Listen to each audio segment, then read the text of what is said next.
But I have to, I mean, the timing on last week's episode release could not have been more juicy. Oh my God. I mean, that episode was actually sitting because it takes me a while to get through, different backlogs of footage and stuff that we film.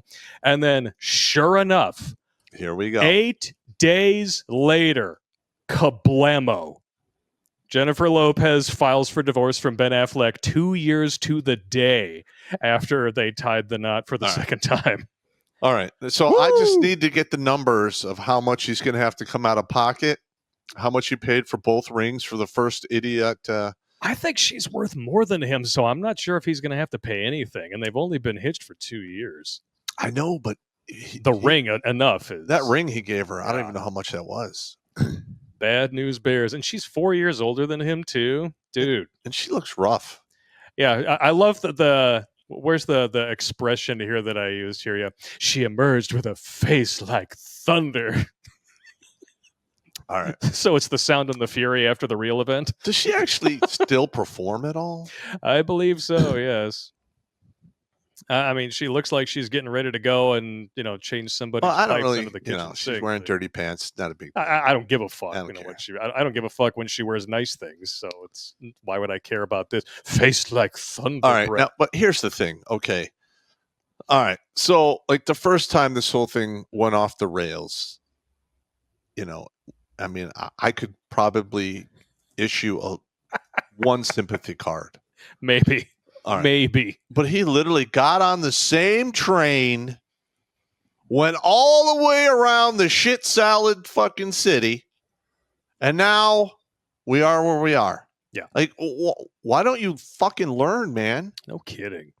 I mean, if you took a horrendous Del Taco shit, and like when it's over, it's agony while it's happening, and then it's finally over, and you're like, would you stuff it all into a turkey baster and try to squeeze it back up your ass? Because that's exactly what Ben Affleck did. And listen, he should know better. And here's another thing. All right, this is Pop's rule of thumb here. All right, you know what the rule of thumb is? Yeah.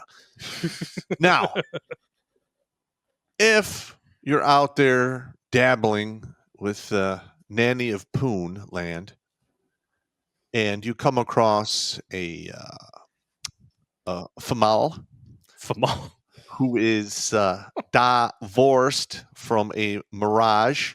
Hopefully didn't Murray Dar her ex. You don't want any Murray Dar or anything like that. Or Abby Buse. Abby Yusuf. You don't need any of that. But here's the thing. If she has been divorced one time, once, it's done. Done. Okay. And the reason I say that is simply this. Power corrupts, and absolute power corrupts absolutely.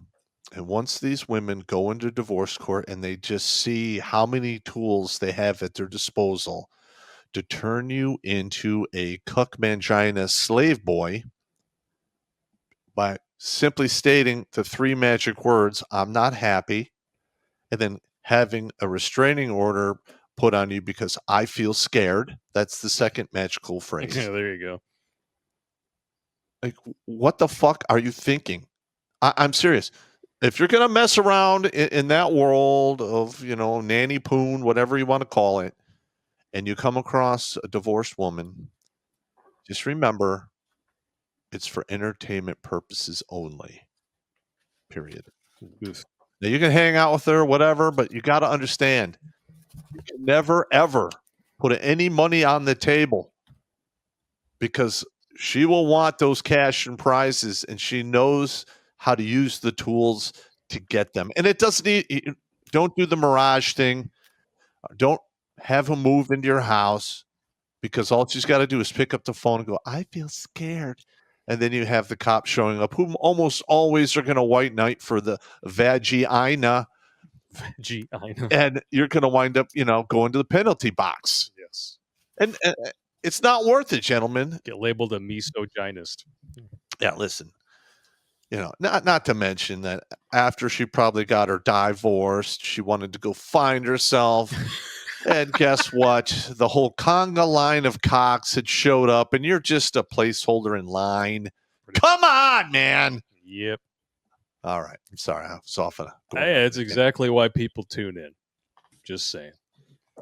I just don't understand it. I mean, when you've got the kind of money and clout that Affleck has, why would you simp for your ex-wife who's 4 years older and postmenopausal? How old is she now? 55. Yeah, oh my God! And so he was messing with that when she was 53? A little bit. All right, hang on. Hang on. Whoa. Affleck.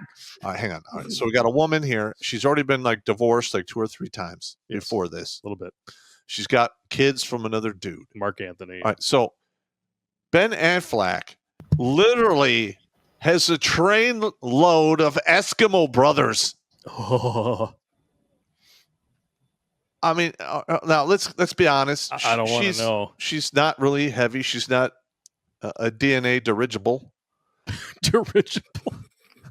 We don't have that problem. Most women today, they're fat, and once they get to a certain age, they have no choice but to pull the pin on the fat grenade because they have the wrist-face disconnect, or single or double Tourette's of the elbow, depending on how fat they want to get. Yeah. And some of them get so fat they have a black hole right up their ass, and they complain about being lonely because the people they meet, they're warping time, and these dudes are meeting themselves on the way out, and they're like, "Don't go in there."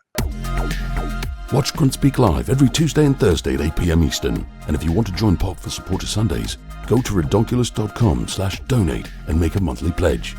A link is in the meat caser box.